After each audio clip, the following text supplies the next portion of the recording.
Констатирам дека собранието го донесе законот за попис на населението, домаќинствата и становите во Република Северна Македонија 2021 година.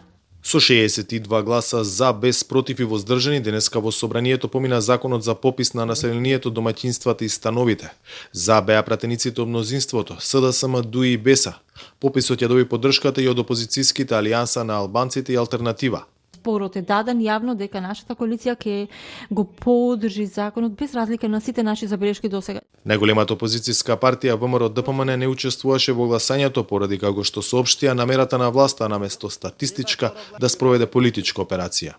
Го истуркавте ова законско решение на сила со скратување на постапките и неможност за дискусија и јавни дебати.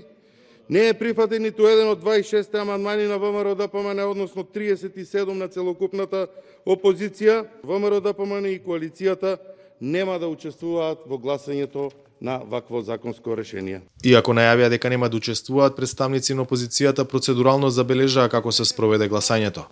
Ова овде се вика деловник. Можеме да офрлиме сите затоа што не го почитувате деловникот, ама буквално ич. Токму така се вика деловник кој што постои Ама не ми сега репетирај, не сме на дебата, дозволи да завршам.